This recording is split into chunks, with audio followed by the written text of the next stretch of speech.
Grid Kids.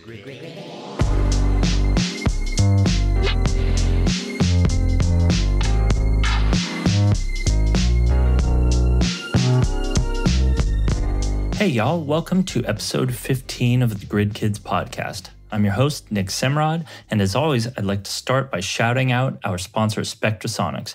During times like these that are full of emotional weight, of stress, and overall weirdness, any software that can make my life easier is getting a gold star from me, and Spectrasonics is exactly that. They make recording an idea so quick and so easy that all I really have to do is sit down in front of my computer and I'm ready to go.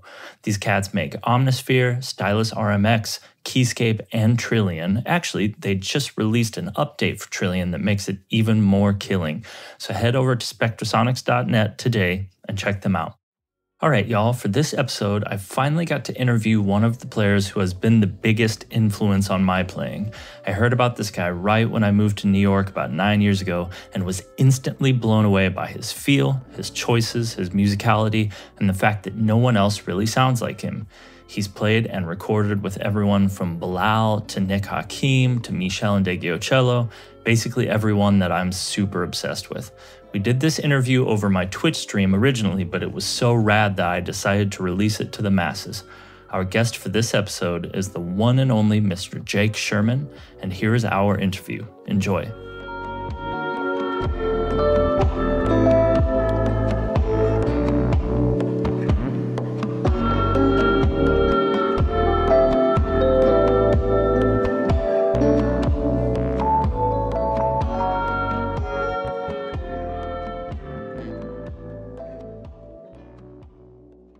Dude, how are you? I'm great. Thanks for having me on this. Dude, cool. Of course. I'm hyped. We finally get to do this. I think I've been like a super fan of yours for like 45 years. We're also friends, but we've never really done shit together until recently. Where there was some tune where you hit me up and said, record random parts, and then I just sent you some like random idea, and you made the most beautiful thing I've ever heard. Well, the idea happened to be perfect that you sent me. Dude, it was so rad, and I've listened to so much of your changes. I don't know if anyone knows this exists or if you even want people to know that this exists. But there's a video of you on YouTube it's like a hymn expo.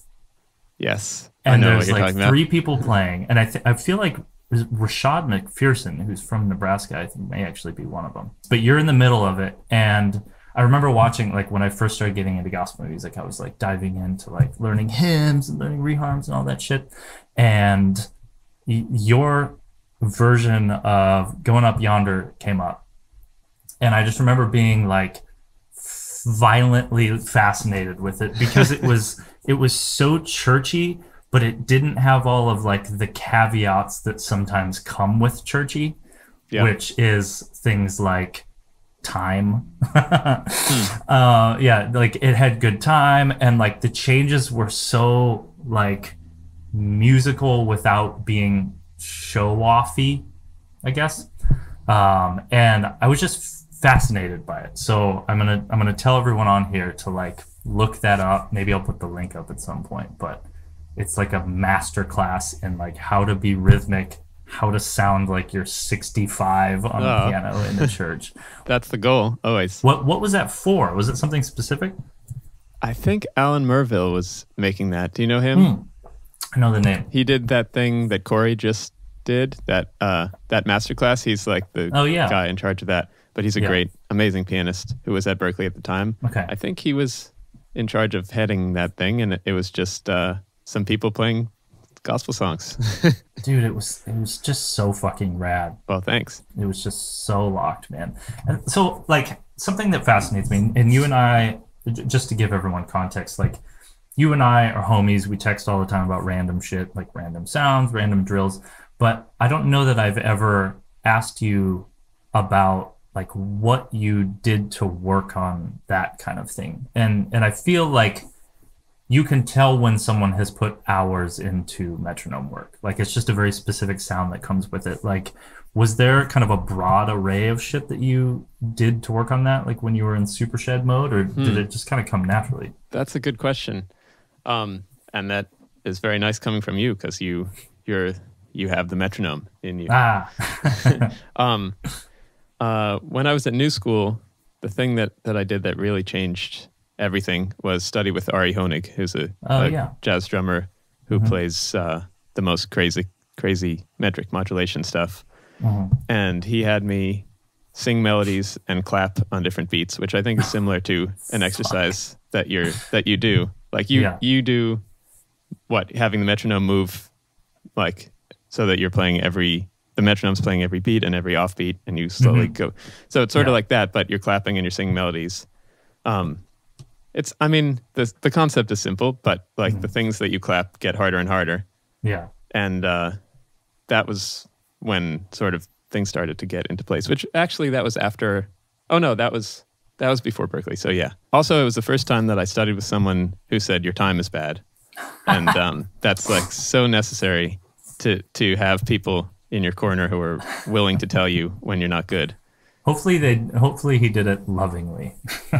Well, it came from a loving place. It hurt a lot at the time, but like that was probably the most influential lesson I've ever had because he was honest. Yeah. I think he said, the words he said were, well, that was a lot of things, but it wasn't swinging.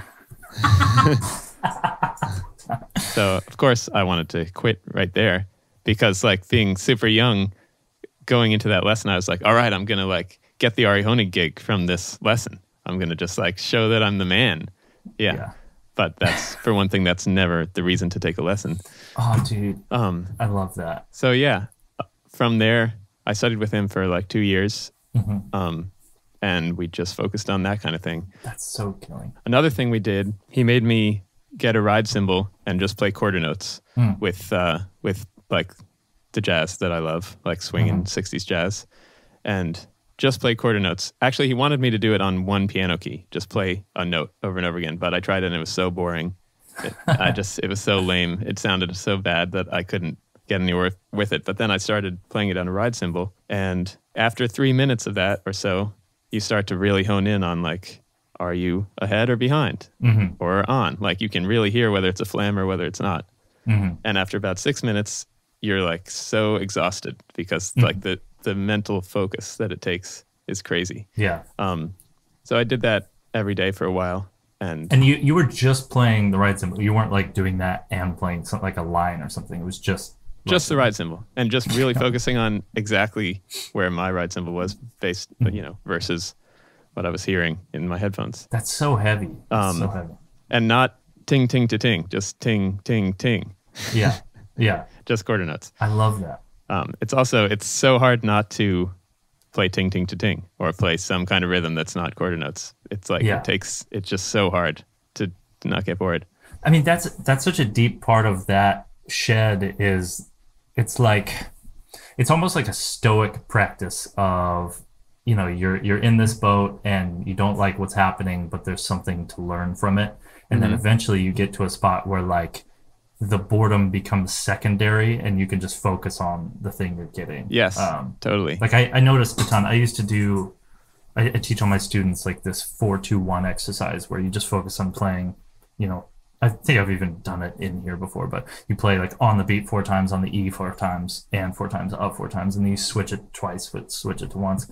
So it's like kind of this bass drill, which already it's like learning the pattern is interesting and kind of hard. But then you start throwing other shit underneath it. Like you take your left hand and play a bass line underneath it, or you comp that rhythm and then you solo over it or something like that. And, the rhythm itself is boring. It's just a boring fucking rhythm. But then you start hearing it or feeling how your body reacts to like the different things that you put under it.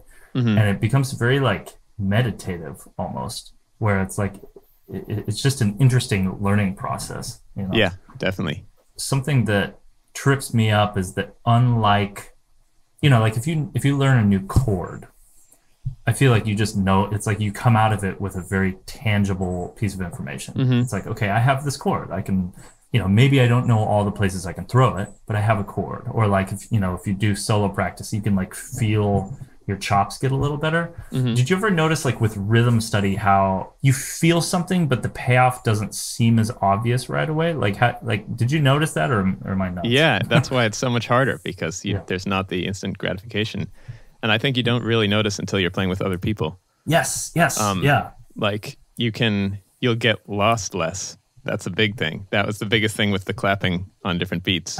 Like that was the first time when he made me clap on dotted quarters. Mm-hmm. That was the first time that I realized what it was when jazz drummers do this thing where it's like, I'm just going to sing some drums right now. Ting, ting, ting, ting, ting, ting, ting, ting, ting, ting, ting, ting, ting, ting, ting, and I would get lost every single time. And I was aware of that thing since middle school or whatever. Like when I first started playing with people, drummers were doing that, and I would get lost. And I would ask teachers about it, and they would always have this sort of like abstract response about it. Like I remember one guy at NEC who's a great drummer and teacher was like, well, it's like if you're in a movie and you this other scene comes on, and you can either go towards that other scene or you can decide to go back to the scene you're on. And like people would answer it like that. Ugh. And it was just like I just needed some very specific, like, well, they're playing dotted quarters over quarter notes. So the quarter note becomes dotted quarter note. So here's how you do it. And it took me until this lesson when I was 19. So maybe like 6 years of not knowing it before someone could just say, this is what it is. And that's when I stopped getting lost. That's such an old jazzer thing to say. Totally. Like, like they want to, I feel like some of those cats, like, they know what it is, but they get bored by the easy answer. And so they try and make it like a deeper story. Like my version of that, the dude that taught me was always saying like, yeah, bro, it's just two worlds. And like, you know, you can live in another world and still be in this one. You know, dreamers do it all the time. It's like, dude, shut up. Just tell me. Which makes sense. Like, it's not wrong, you know? Yeah. Part of it is because they've known it for so long that they forget that, like, there's so many chiller ways to get there before you're ready to talk about different worlds. Dude, and I think there's a lesson in that for educators as well. Definitely. Because I feel like I find myself doing that shit with harmony. Like you try and talk about like a reharm or something, and you're like, in reality, you can play anything, you know, which it's like, it's true, but like if you tell that to someone who doesn't know how to paint within the lines yet, they're just gonna be like, where do I start? Yeah, it's definitely bad to give a student too much information. Yeah, Jesus. I would imagine like you learning that while you're 19, especially because you were in Berkeley at the time, right? This was at New School before I went to Berkeley. School. Okay. Yeah. So like if you're, well, I mean, even more so, like you're at New School, you're probably around a bunch of drummers who are also discovering that shit at the same time. And so I would imagine that it didn't shock you as much as a bunch of other keyboard players who were around, because they don't get taught that, you know, like at least I didn't when I was 20. Right. I mean, it shocked me a lot because it always just felt like something completely different. Like I didn't get that it was even related to the first tempo. It just sounded like they went to a new tempo. Like I couldn't feel the first one at all, you know? So it was huge. Oh, yikes. I can't even imagine. Okay, so you went to New School for a couple of years, then went to Berkeley. Is that how it worked? Right. But I'm from Boston, so I did it in a weird order. Okay. So how was what was your intro into, like, I know a little bit about your history, but I kind of met you when you were already in New York and working a lot. So what was your intro into like gig life? Like who was the first people who you kind of like started going out with? Well, in Boston, where I grew up, before I went to New School, so this was starting at age like 14 or 15, I started playing at Wally's, which is a legendary jazz club. Eventually with Jason Palmer, who's an amazing trumpet player. And he's had that gig for a really long time, and he sort of uses it to like bring up new people. Oh, where? Young kids, basically. Yeah. And so his band changes every few years as new faces come into Berkeley or to Boston. So yeah, I started that when I was really young, 15 or so, and it was like my first real gig, you know, like gig where it was regular, you know, every week, and the music was hard, really hard. You were learning tunes for it, like tunes? Yeah, there was like he would call tunes, and he would also bring in originals that were just really insane. Usually weird time signature stuff, this was before the Ari Honig lesson, so that would, there was plenty of getting lost. Yeah. But just having a space to play for like 4 hours every week is so important. Playing with people. You said you were super young playing there. Yeah, like 15 is when I started. That's fucking crazy. And it was like, it's a bar, so that's cool. That always feels cool. For a while, I was playing the early set too with a different band. It was actually Fridays and Saturdays, and I was playing the early set from 6 to 8, and then Jason's set was 9 to like 1 or something. Oh wow! So it was just like all day, for 2 days in a row. And that's sort of like a lot of what raised me, I guess, on playing jazz. Sure, yeah. Was it a situation where they were just pushing you on the gig, or like did you have relationships with these people kind of outside of it too, where they would push you on the side as well? Push me, like get me better? Yeah, I mean, like I'm just curious because I see sometimes like people who are young and burning, it's like they're very blessed to have like not only a gig to try shit out on, but like some sort of like community around that. Yeah, I would say there was a community around Wally's for sure. A lot of people would come and sit in. It wasn't like a very closed thing. It was like everyone at Berkeley would come. Oh, amazing. So yeah. It was really a great experience. I would imagine there's fucking burners around there then, because that was... Yeah, oh my God. Like, what was that era? I'm trying to even think who I know from that era. Was Yuki around then? Yuki was there. Yeah, he was more doing the R&B or funk nights, which I didn't experience as much as I should have. Like, looking back on that time, I should have been at the R&B night, which was Wednesday, I think, every week, just watching Yuki. Oh, but yeah, that would have been quite the education. And Jeff Lockhart is in the R&B one, the Wednesday night. Okay. I remember the craziest stuff I heard was Aaron Burnett. Do you know him? That sounds super familiar. Saxophone player who lives in New York now. But yeah, he was, young Coltrane, and he would come in and play like a 15-minute solo on some song and then walk out. And it was always like, I didn't know how to comp for it because it was just way over my head in every way, rhythmically and harmonically. Yeah. Were you playing organ, or was it everything? It was Rhodes. So once in a while I would bring the organ later on. I did bring the organ there sometimes, but it's like this tiny club. Bring the organ? So like... Yes.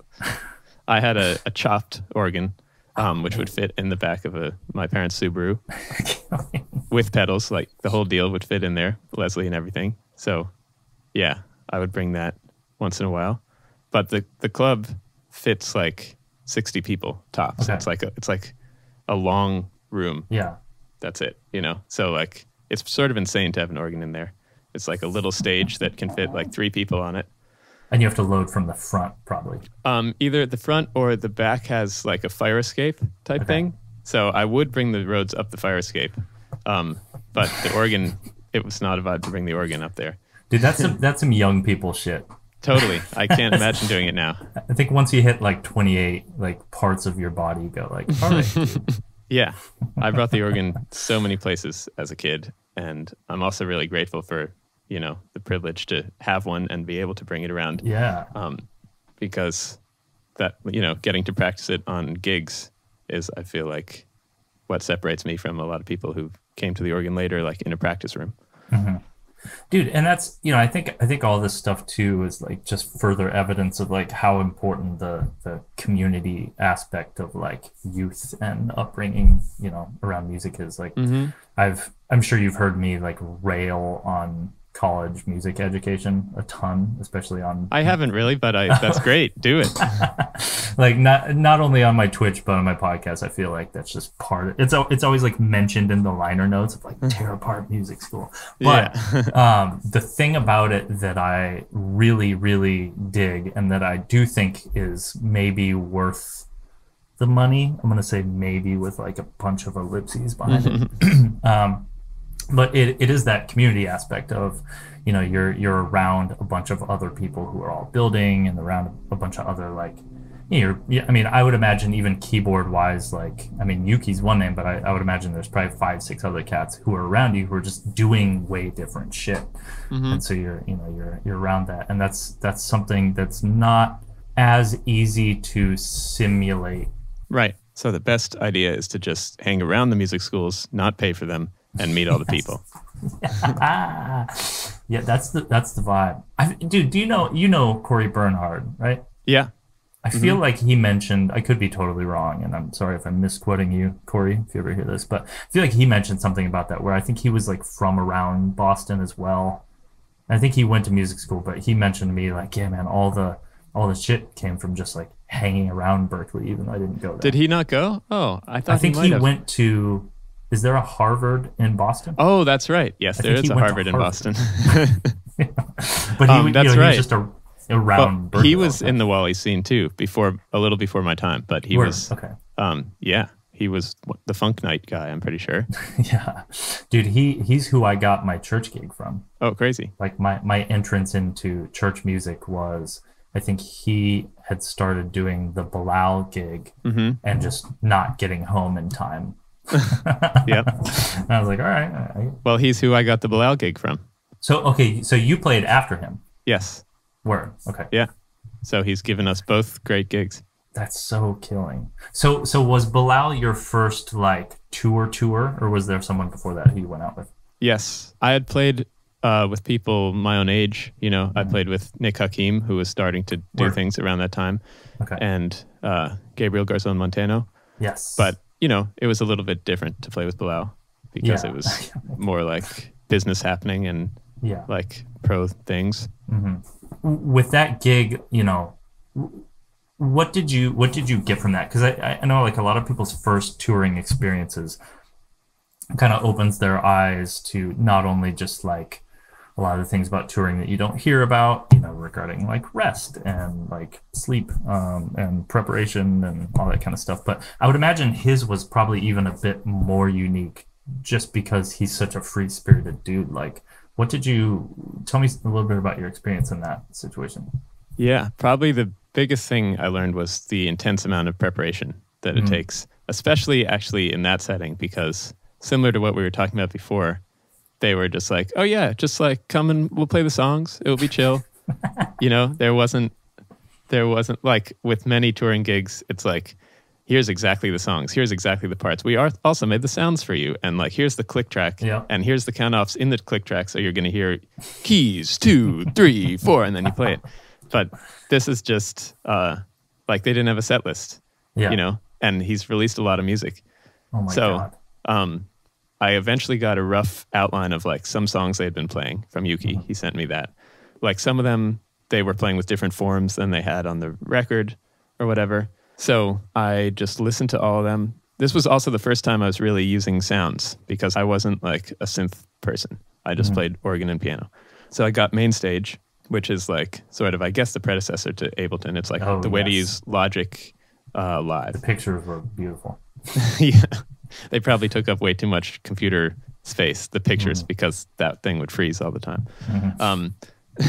So I just listened to all the songs and tried to make the sounds from the record, like in Mainstage. I had like probably a month where I knew the gig was coming, so I had some time, but that just so much time, like so much stuff to do. There's just so much stuff to do. So there was probably like 25 or 30 songs that I narrowed it down to as like, these are the big, better know these. Like, don't be fucking up. Don't have them call this and be like, because like, that's the kind of gig. It's not like jazz where you can say, I don't know that one. Let's do a different one.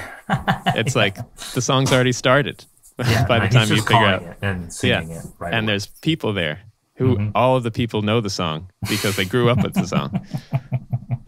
It's actually sort of like church in that way. Like everyone, like I'm the only one who's never heard the song before. Oh my God. But so much anxiety just came up. Like yeah. So I made the sounds as best I could. I learned a lot about like figuring out your rig.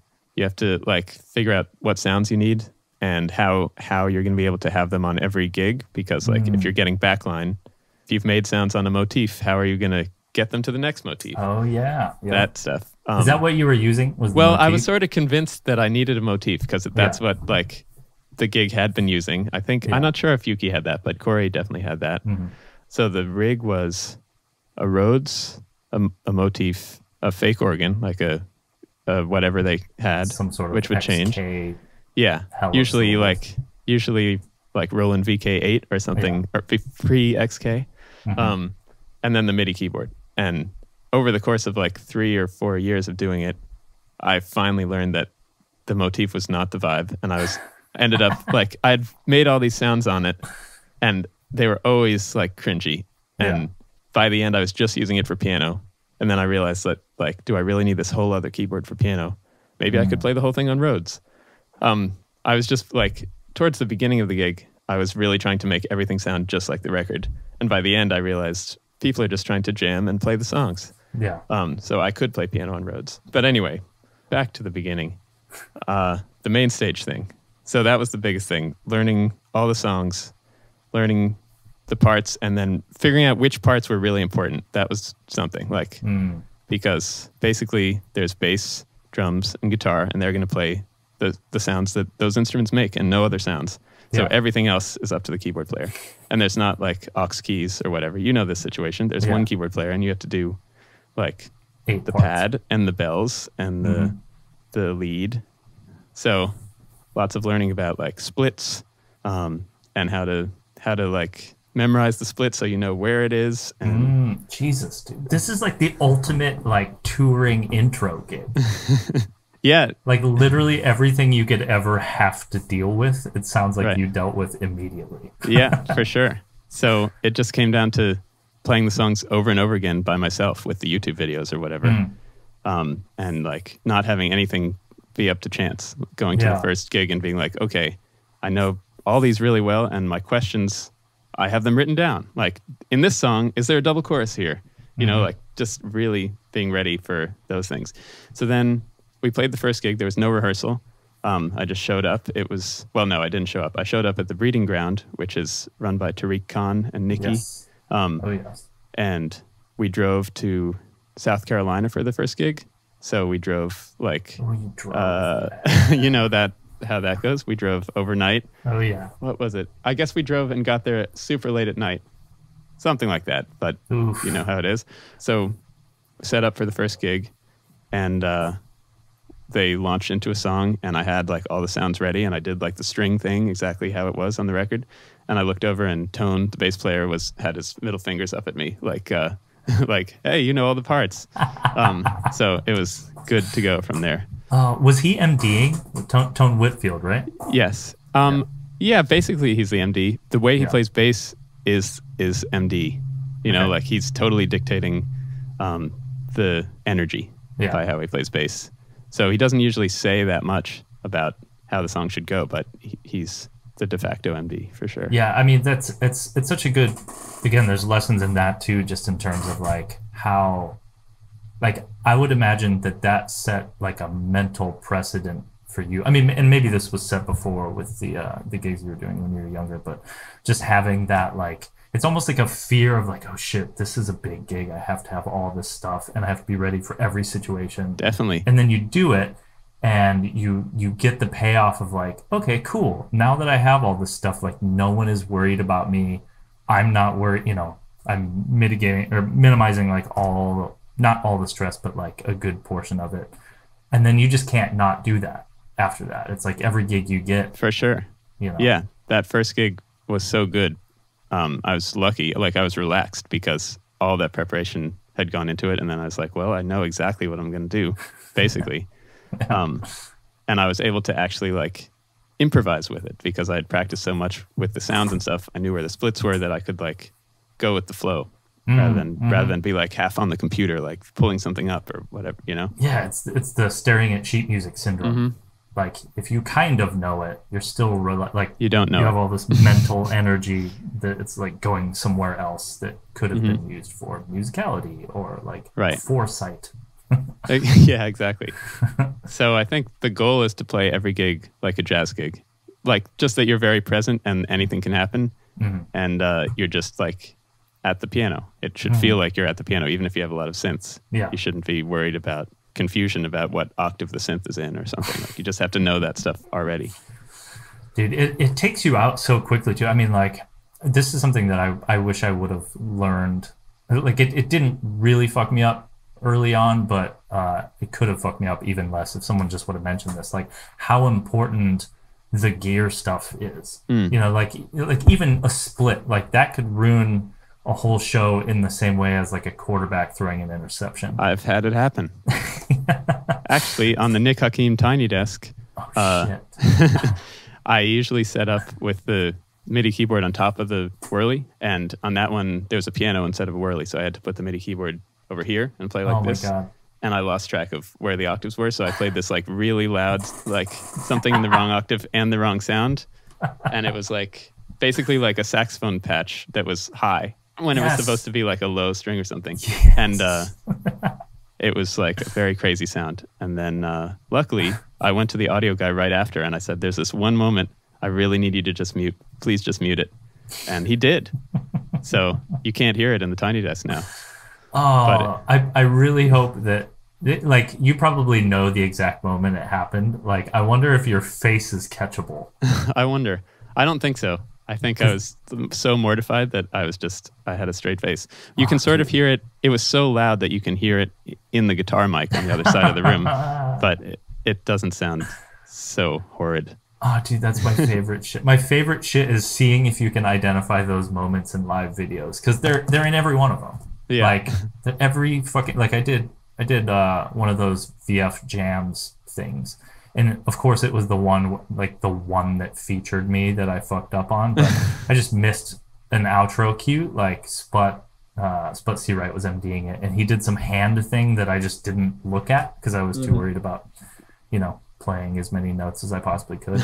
And he cued an outro, and so I just landed on this huge note that had like nothing to do with the change. And luckily, they faded it in the video, but you can see me be like. You can just see me absolutely react to it. Yeah. And it looks like out of context, it's super weird. It's like, wait, why? Because you can't hear it. You didn't play any, just like silence, and you're like, I think they put like another note. I think Spot played like the very last note or something, put it in. But the reason it looks weird is because there's no way I should be that shocked by the note that I played. Yeah. That's really funny. It's like, why is he so hyped right there? And you catch it every time. Like, I feel like I've caught that in like Snarky Puppy videos or like even harder shit like Tool live performances. It's like there's something in there that wasn't correct there. So so you've played with a shit ton of people. You've played with Michelle Ndege Ocello, who's like she's the goddess of all goddesses. Agreed. Emily King, Nick Hakim. We played with Gabe Garzon Montano, which I also played on. We played on the same tour. We just played different. Oh yeah, that's true. Yeah, we played different dates. I think I did the first. You did the first. You couldn't half. do the first 3 weeks or something like that. Right. And so I subbed for you, and it was fabulous. That must have been because of Bilal. Probably. Yeah. And you had a much harder job because that was the first huge tour that Gabe had done. And you guys were like figuring it out on the spot, right? Yeah, that tour, it was like playing shit live, with a band for the first time in that scenario. Playing shit live in arenas, like because he was open, with in-ears. Yeah. And then not cringy, but the part that made that tour tough was two things. First, so we were opening up for Lenny Kravitz, those of you who we should provide context for. And Mr. Kravitz kept getting sick on the tour. I don't know if he was getting sick during your half, but they were canceling shows, right? No, that didn't happen for my half. Yeah, the first half, I think they canceled like 3 shows. So there was all these situations where we would like build up momentum and then not have it for like a week or something like that. I know Armand was like changing the track up every time, and you were like excited to hear the new track. Yeah, and then in the middle of it, I got super sick. Oh, damn. Yeah, there was like a situation in Russia where I think it was like the milk was unpasteurized there or something. And so I drank it and it just totally effed me. I was sitting on the floor of the train from Moscow to St. Petersburg. Oh, no. It was a mess. Okay, so yeah, you've done all those things. And, as of maybe the last like 4 or 5 years, maybe, you've been you've been really diving into like your career as a songwriter, as a singer, I'm sure you're still doing side work, but it seems like your priority has been like your voice. Like what prompted that? That's a good question. Yeah, it's definitely gone more towards that direction. I'm not sure if there was a single thing. I was just realizing that like this is what I really want to do, my own songs, my own writing. And there's always going to be an excuse to not do it. And at some point, I have to just prioritize it because there's always going to be gigs and stuff. Well, I guess I'm lucky to say that. But so far, there's always been some kind of thing that's taken me away from it. It's been like, okay, well, this month I can't really work on it because I have to do this other thing as well as I can. You know, that just keeps happening. And then you regret it at the end in a certain way because you didn't give yourself a chance. Yeah. Did you have any work that you were offered like while you were making that decision that you had to just be like, nope, sorry, but you like hated saying that? Good. Let's see. I've definitely been saying no more. Yeah. Just really being honest. Like for sideman stuff, basically, I just say yes to the things that I feel are part of me, like Sure. Nick and others that you mentioned. But most other sideman gigs now, I try not to do unless the money is just too crazy or something like that. But yeah, it's just way more valuable to be doing my own thing for the most part when I can at this point. And the budget situation is so different because usually it's like, okay, I'm funding my own thing, so there's way more like I have to outweigh the negative income, blah blah blah. Right. Like, does that ever factor in? Like, do you get to the point where you're like, oh fuck, I'm like not making enough money, I should do more side guy stuff, or did you just like devote and you're like, I'm just gonna figure it out and I'll make money because I chose to figure it out? Well, I've been lucky to be teaching a lot more, and so that's sort of what's fixed it. Yeah. Yeah. I teach lessons, guys. Yeah, y'all should definitely. I think we have a few people in the room who have studied with both you and I, actually. Cool. Yeah, like I've realized lately that there's just so much preparation involved in having an actual gig, like that it barely is ever like financially viable, really, if you factor in it takes so much preparation, so many hours of work to really play the gig at the level that you need to. Yeah. Meaning like you know every song perfectly, like you wrote it. You know you've made all the sounds, you have everything there. So when I play a gig, I want it to be at that level. Yeah. For someone else. And if I feel like I'm not going to be able to do that because I'm not getting paid enough, or like there's not enough time to do it, or maybe like the infrastructure around it isn't set up so that the gig can be great, then it's a waste. Yeah. That's such an interesting point, because I've run into this in teaching a lot, and people who are kind of like still forming their careers and trying to figure out what to do.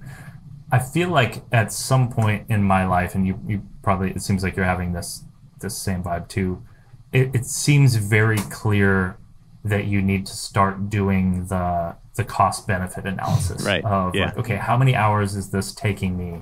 What's the travel, blah, blah, blah. Right. And I always feel weird suggesting that to younger musicians because I don't know that I would have been able to convince early Nick career of that. Totally. Yeah. It's definitely a thing you have to transition into. Yeah. Like, because you always just have to put so much time in that at the beginning, you're not going to make enough money to make it make sense theoretically, but it's the learning from that experience that gets you to the next level. Absolutely. Well, and especially in cities, like, you know, you and I were both New Yorkers for a long time. Are you still technically a New Yorker? Yeah, I'm here. You are. Okay. Yep. I told people I was moving to LA at one point, and then I didn't do it, but many people now think I live there. You survived the onslaught of New York and lived to tell another day. I did not. Yep. I had to get the fuck. But yeah, it's like in New York, I remember specifically, like I'd get offered something like a Rockwood hit, you know, and it'd be like, oh, it pays $300, which like for a Rockwood hit, pretty good, right? Yeah. So definitely. On its core. And then at some point, you know, I moved there when I was 27 or so. And I think like right when I turned 30, I was like, wait, hold up. Let's really start doing the math. And then like, even just if it has, let's say it has one rehearsal, like without learning the music, without the gig, like just with traveling to the rehearsal and back, to the gig and back, you're already at 4 hours. So now you're at 75 an hour, which is still pretty good. Right. And then like, let's say there's 10 tunes. I would want to put 4 or 5 hours into 10 tunes just to be able to play the shit out of them. Yeah. So now you're at 8-9 hours. And you have the rehearsal, which is probably 3 or 4. And then you have the gig, which is like 1. So you're at like, 15, 16 hours of work if you're efficient as hell. If you can really learn 10 songs in 4 hours, which I can't. For one, it takes me a ton of time to learn songs if I really memorize them and really know, like, okay, the second verse has this little other thing. Like, that's the level you have to know it at, and it just takes so long that, like, you have to be so invested to get to that place. Yeah. And then you add in, like, if there's programming, like if there's synth programming, and then you add in, like, okay, now I have to, like, even life shit, like, okay, now I have to move an errand, or I have to cancel this lesson, or I have to, like, eat dinner quickly, which, it's like, it's just all these things. And all of a sudden, a $300 gig is paying you, like, $15 an hour. Right. But maybe that gig leads to other gigs. And like maybe you get seen on that gig and get an amazing gig from it. Or maybe you're now the keyboardist in that band and that band is awesome. So you can't just fully do that analysis, but there is something to that, especially as we get older. Yeah, absolutely. And it's just so interesting because I think even those things you can chalk those up to, like, okay, it pays this and I'm also investing blah blah blah or whatever. But I think that's a really important point. I mean, for just younger players in general, it's like think on a broader scale than just the gig. Like, I personally wish I would have done that more younger. Because now it's so beneficial, like I would imagine you and I both have just better energy levels because we're able to see something, quickly diagnose what it would cost and be like, no, I'm right. Okay. But to go back to what you said earlier, when you're young, take every gig for sure. Yeah. Not that we're not young now, but there's this was definitely a gradual transition. Sure. Yeah. And I'm really grateful that I spent countless hours working on gigs that didn't pay at the beginning. There's the whole thing of the, like, a gig needs 2 out of 3 of these qualities to be worth it, and it was like good music, good musicians, good hang, good pay. And as long as you have 2 of those, like, you're cool. And I feel like it's a decent rule, because even the wedding gigs that I said that I despised, or like seem like they weren't worth it now, like a lot of those, it was like it was a hang. Right. Like, even if the music sucked, it was like, all right, it's such a good hang. And that shit's worth it too, because you learn, you're practicing how to hang out with people. How to be a person. Yeah, exactly. Yeah, because sometimes musicians we don't learn that until later. Right. Yeah, I was never really in the GB thing, but looking back on it, I wish I had played bass or sang in a GB band. I think that would have put me, especially singing, if I had been, like, I had just started singing around the time when I would have been trying to be in a GB band. Sure. But that would have been so amazing. It would have had some really shitty gigs, but eventually I would have gotten so good at singing so fast from being thrown into it. The singing thing, I mean, not to analyze the shit out of everything economically, because that will definitely, like, drain the soul of an artist very quickly. But the GB situation, I feel like the singing part, like, obviously if you're trying to improve at singing, it's like, fabulous experience. But it doubles the amount of work you have to do. Because of the lyrics? Yeah, it's like lyrics and or learning harmonies and or, like, just paying attention to both those things at once. Right. Like, I told people I couldn't sing because of that. Yeah, does everyone here know that Nick is an amazing singer? Not true. I've heard it. They don't know There's that. even a YouTube video of you singing at church. My God. I hope it's lost forever. I hope no one sees that. You're great. I appreciate the compliment. I'm scared to death of singing. Well, me too. Yeah. I was going to ask you this. Like, did you notice a big difference in kind of the vulnerability of, like, being a sideman versus being your own artist? Because you're definitely, like, as a side person, you're kind of hidden, or at least you can be, Did that affect you at all when you kind of started doing more of your own thing? I mean, it felt actually really natural for me to be. I've just always been a star. So when I was out in the forefront, it just made sense. But I sort of started playing my own gigs before I could sing at all, basically. like just throwing myself out there and hoping that the vulnerability of my like lyrics and performance would outweigh the fact that I was like straining and out of tune pretty much the entire time, or like yelling because I couldn't hear myself because I sang too soft, and then I would yell. That was a huge lesson, to realize how to sing softly even if you can't hear yourself. Rather than like it just when you're a beginner singer, you have the tendency to like, okay, I can't hear myself, so I'll just sing louder. But actually, like, tone changes with volume. So as soon as I go out of singing quietly, it sounds lame. It sounds like just a different thing than what I'm trying to be. Yeah, I was just wondering if you noticed differences in the vulnerability part, and you mentioned that it kind of seemed natural just to be like a front person. Did you feel natural also with the fact that you're putting out a product is very different than you just being in like a performance mode? Like, did that affect you at all? Well, I felt like being able to control everything was good. I guess I'm a control freak.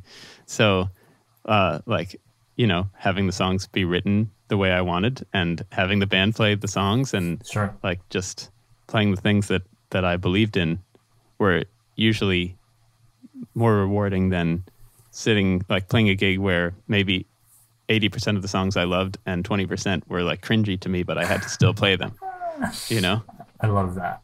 I feel like that would be a very interesting transition if you hadn't done that, but it sounds like you had kind of been like in performance mode, like even though you weren't necessarily making a career out of it. It seems like it probably helped, like doing that even in your spare time, shit like that. Also, I was really lucky to be given background vocal parts in bands before I started doing my own thing. That helped with the arranging? Well, it helped with just singing on a mic in front of people. Like, it's just so different than singing at home. Like learning how to hear yourself in the monitor, all those things. Oh, yeah. That makes sense. Like, I sang with Bilal. I sang background vocals in that band. Amazing. Which is crazy. And it was with Micah Robinson, who's an amazing vocalist, and especially an amazing background vocalist, like matching Bilal's tone exactly and stuff. Yeah. And Adam Jackson, you know him. Killing singer, yeah. Killing singer. So the three parts were me and those two. So Jesus, like, dude. It sounded amazing even if I was out of tune, because 2 out of 3 were like spot on and perfect. So that was like a really valuable experience, to just be singing with great singers. Sure. So how does this tie into your, because you got deep into the vocoder hang for a minute. Not for a minute, I mean for a bit. And I've noticed a lot of the times, like, it seems like people who dive into vocoder are like doing it because they're not necessarily singers, so they want to have like their own voice, but you have both of those. Like, you have a great voice and a great vibe, and you're also killing at the vocoder. Like, why did you dive into that? Like, what interested you about it? Well, I wanted to be able to sing what I could play. Like, I don't have the vocal ability to sing like runs or lines, really, like that, like really precise things with crazy harmony. Yeah. And I'd heard some music, especially Sunlight by Herbie. Do you know that album? Absolutely. And I just wanted to be that. So that was it. Also, I got into it like before I was really singing. So it was really my only like vocal outlet for a while. And I know, in diving into my own vocoder life, which I don't have figured out, that the tech angle was a fucking nightmare. I know you probably don't want to divulge all your secrets, but like, how did you figure out that whole process? Because it seems like it's a lot to make it work. Well, it's just like you're in a movie and you go down one road and you can either stay in that road or you can go to the other. I mean, it's like anything. Like, it takes time, and you have to like read the manual and shit. Yeah. And like constantly experiment and see what works and what doesn't. Sure. The big win for me was, so the thing that I use has a synth in it, and you can access it with a MIDI cable. Okay. That works way better than having the source be like actual audio, because like after you play like 2 or 3 notes, if you play any more than 2 or 3 or even 2 notes, it sounds like distorted. Sure. But when you're going with MIDI, it's not reading the actual sound, it's just reading the notes that you play. So it's going to have like perfect. Amazing. Yeah. So you can play with infinite polyphony, and it will work. So a lot of that shit ends up just being, it's almost like there's probably only a certain amount of hardware pieces that can pull it off. Yes, totally. I'm not sure how many can, but I think that's, if you want to do chordal vocoder, MIDI cable is the way. Dude, it's actually pretty simple. With the Montage has like a really, you just plug a mic into it, and it actually works like pretty easily. They have a pretty decent setup. Montages are a bit of a throwdown, but I think the Modi X, I should probably know this, but I think the Modi X has a input on the back. Cool. Too. Well, yeah, if you're using a keyboard already and it has a vocoder built in, that's sick, because like basically this is like a separate thing in my settings, and like I have to bring, it's a pedal I use, and I have to bring that separately, and now I have it like just wired in, so it's part of the thing, but it's definitely an extra piece. Yeah. And there's always, with extra pieces, there's always the risk of like something going awry. Which all the time. That's like probably what takes me longest in the sound check is like figuring that out. Oh my god. Yeah. I know that from seeing, I got lucky enough to tour when I was playing with Corey, this last touring thing. Like we did some gigs with Glasper and Terrace Martin's like R&R equals now or whatever it's called.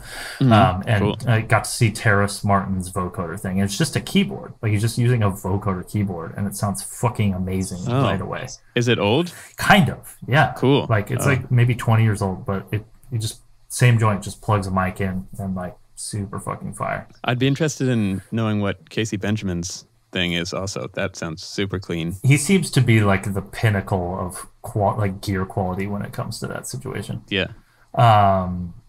So I've noticed too, and people who have seen your stream also, like you're one of the rare, like you have the trifecta where like you can write and you can produce and you can play. Thank you. Where the fuck do you find the time to learn all of those things? And B, like when you're doing the production angle, like do you ever have trouble like finding like a workflow? Like did you have trouble when you were first started doing it, like figuring out the workflow situation, or did it just come naturally right away? Yeah, workflow is super hard, and I still don't really have one for drums or rhythm. That's why I'm really lucky to be working with Abe in my band, Jake and Abe. We've been doing a lot lately, and basically I can just not worry so much about the beat side of things, and it just gets solved perfectly every time. So does he records all the stuff and does like the drum production on his end, right? Yeah, like, well, lately we've been working like from opposite coasts, so that's how it usually, but like when we were making the songs that are released, we were together the whole time. But you know, he just has those instincts that I have with harmony. He has them on rhythm. So and sounds, rhythmic sounds. So that's one thing. If you guys can find someone who complements you and like can do the thing that is your weakness, that's where great collaborations lie. Dude, yeah. But to go back to the question, I think everything is informed by the writing. That's where it comes from first. And if you check out my stream, you'll see that like when I've been doing these productions that take like 7 hours or something, like pretty long things. And the first like 3 or 4 hours is the writing, where I'm like getting super into the nitty gritty and working on like we were talking about before, the second verse or whatever, just like little variations. Like everything is already solved in my mind before I go to the production. And some people have success with producing like without having the song in their head, like just going to the computer and putting some stuff down and somehow a song comes out of it. But I've never been able to work like that. I have to write the entire song first on the keys and know it as if it's like a solo piano piece. And if I really am at that place, then the production is easy and fun, because it's just like, oh, well, obviously this part needs this. Like it's the energy and the change in momentum of the song is like there already, and I just have to orchestrate it. And if I haven't quite written the song yet, it never works. So you're always in the write first, produce second. Like you don't ever like write from a production angle. Never. Or with that stuff in mind. Okay. I mean, that's probably I've heard that mentioned about, like great songwriters which you are one, but I think about like Beatles tunes and shit like that. It's like, Exactly. Even on something like Sgt. Pepper, like there's so much heavy production and so much deep shit going on, but you can still take all those songs and just play them on piano and they're still fabulous. And you can tell that they were made like that, like they were written first. Yeah. For sure. And it's such a heavy experience. I mean, it just changes the quality of the song so deeply. And granted, there's great things that are Twitch is full of the producer hang. I mean, there's people in this chat who are like fucking god level producers. Totally. And like that, I feel like that's just an angle that I don't understand yet, but they're able to make sounds from that workflow. Often they're making loops or beats that then people write to, which is awesome, but it's just a different thing than I know how to do. Thing. Yeah. Yeah, I find there's too many options when you do it that way for me. Like, oh, this is cool. Well, this is cool too. Oh, all these sounds are so awesome. This synth has 1,000 awesome sounds. But if the song's done, then you're just like, well, this sound might be awesome, but it definitely is not for this song. Yeah, that's a great point. I should probably try that one because I definitely get lost in the weeds. Like when I try and write, it's like I just go to a synth and sit there and be like, what now? Right. And I've noticed like you do something interesting with lyrics too, where it's almost like you have like target lyrics. Well, you have like a really great line, and then you'll build other lines around it. Totally. Which makes so much more sense to me, and I feel like is like antithetic, or it's just the opposite of what a lot of people do, because you hear so much of the tie-in between like the poetic approach of like, okay, I'm gonna write this poem or I'm gonna write this thing and then put a song to it, but like your thing makes so much sense to me because like you can have a really fucking powerful line and then just build context around that. Like you don't need to write it in order. Mm-hmm. Yeah, definitely. I guess I call it like the punchline. It's like a joke. Like you have to know where you're going, and then you just fit the other lines. It's like soloing over a chord change. You have like your target place. Maybe you've already decided what you're going to play in the payoff chord. And then you just have to like do some bullshit chord to get to the payoff chord. That's all of my reharms is just waiting for the payoff chord. Yeah. So let me ask you this too.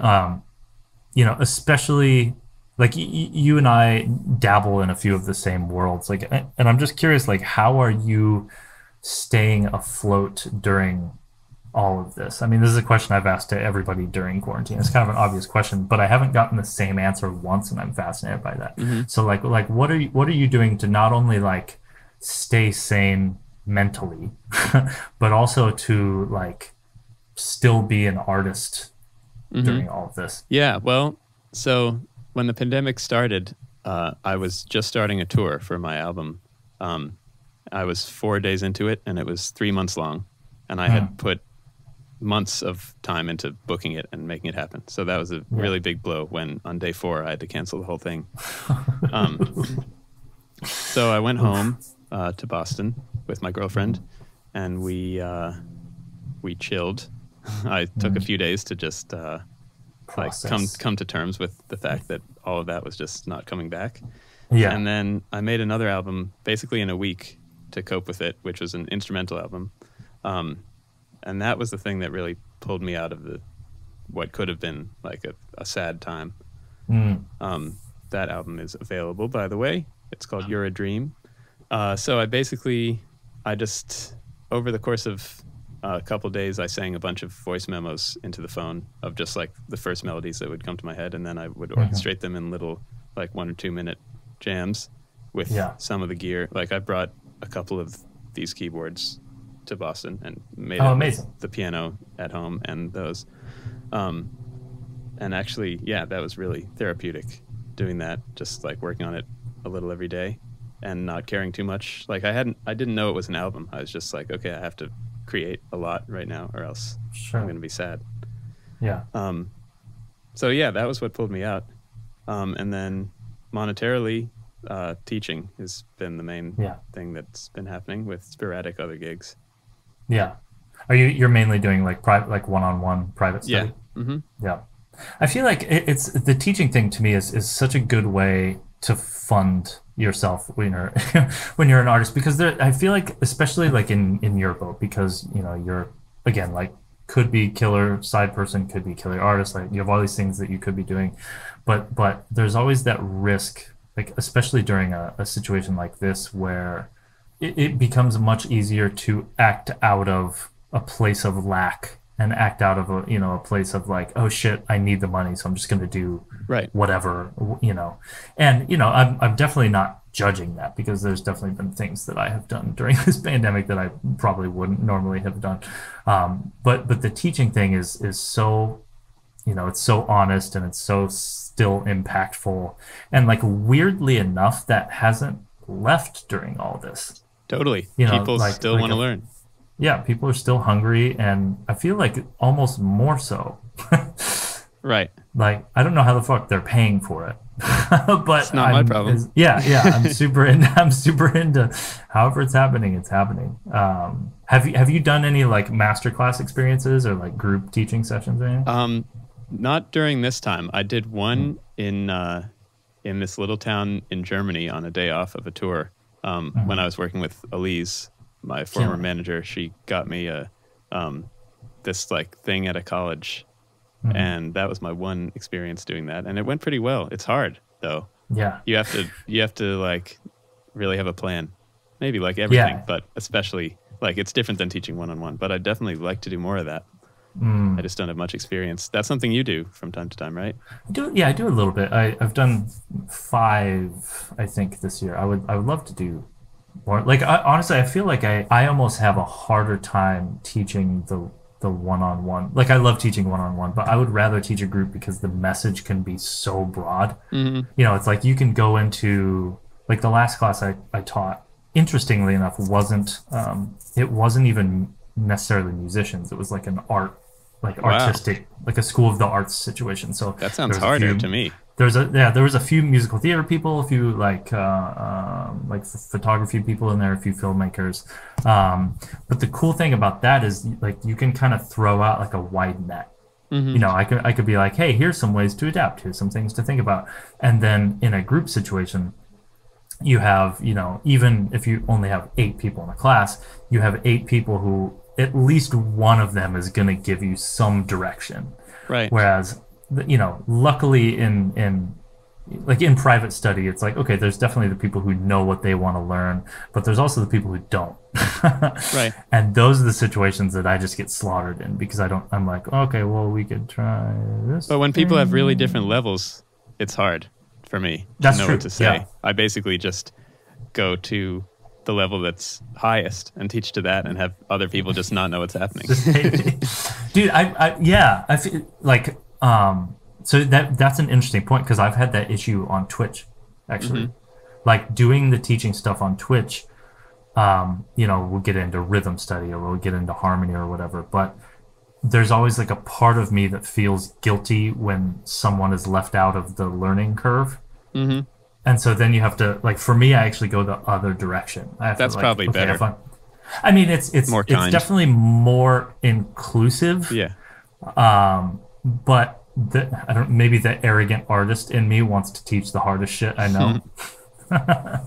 And so I've definitely run into that. I've been debating doing like group lessons on Zoom and shit like that because I've seen a few other musicians do that and it's worked out pretty well. Cool. Have like 4 or 5 or something like that. So what's next on your docket? I know you have a few things you've been working on. The thing that we put out together. And I'm curious as to what you're focusing on now. Well, I have a bunch of stuff that's finished. Basically, I have another record that's done, and I have Jake and Abe has a record that's pretty much done. But I don't think we're going to release that stuff until we can tour, because a big part of our thing is playing live. And we want to be able to tour the record. So in the meantime, I'm doing a lot of Twitch streaming, and I've been producing music for other people on Twitch. That's basically what I'm doing on Twitch. You just did something with Jamie Lydell, right? Yeah. Amazing. That went really well, and so I sent it back to him and have been awaiting the vocals for the last couple months. So I'm just going to be patient. But that's how it goes, I'm really excited for that if it comes through eventually.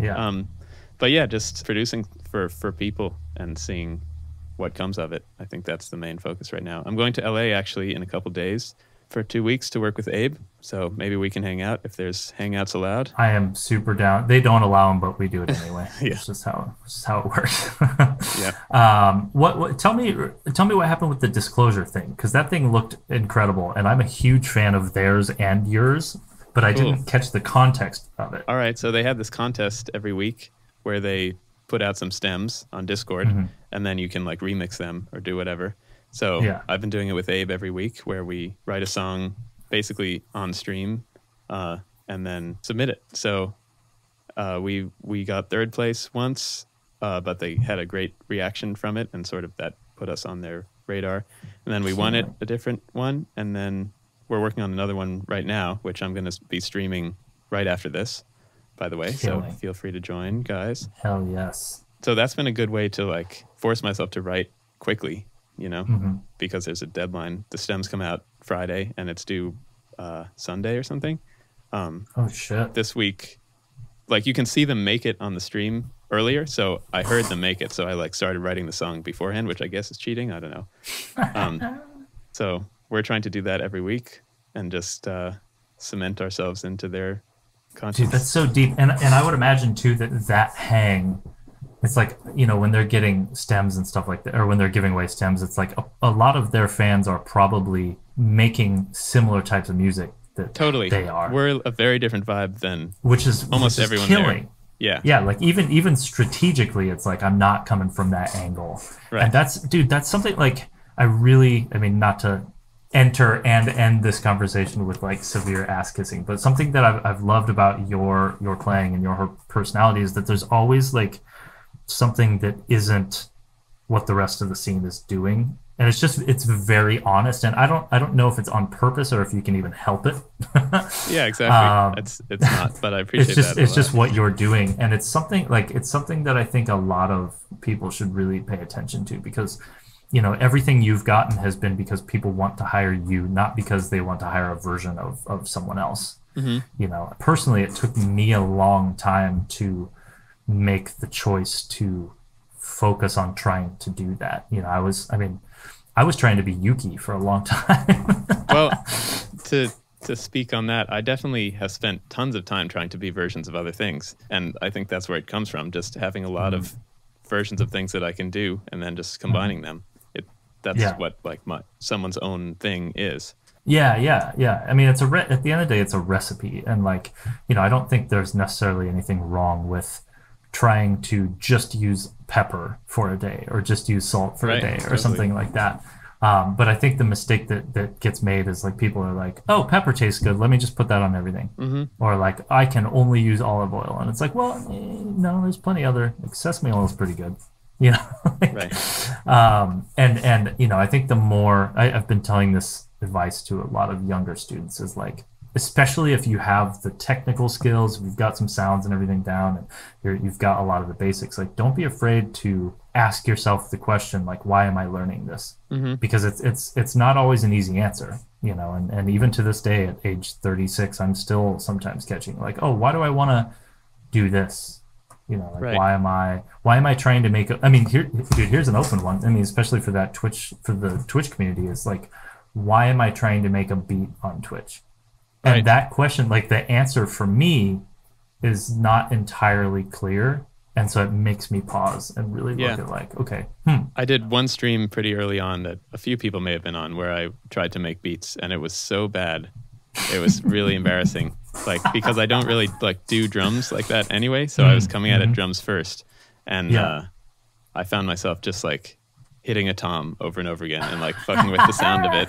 And then Omari Jazz rated me. So then there was like 60 people who had just watched him like he's a monster. Yeah, make all these amazing beats, and then it was just me there hitting a drum. I don't know where I'm going with that, but that just happened. But I feel you. I mean, dude, hearing like, I mean, some of the people like Omari and you know, Finn and some of these cats, it's just like, you hear them do it and you see how like easy it is. Just looks so easy. Yeah, but that's like when someone watches you play, it's like the same thing. I think it just tricks people into thinking like, oh yeah, no, I can do that, and then you don't necessarily catch in all the yeah, totally. I definitely thought of beat makers as like, well, that's like not as hard as like writing a song, but actually it's its own thing, just a different super thing. hard as well. Yeah, very, very, it's fucking crazy. Well, man, I appreciate you doing this. This is great. Thank you for this being a part. Thank you for sticking through the middle muckiness. And probably what I'll do is fade out the podcast version.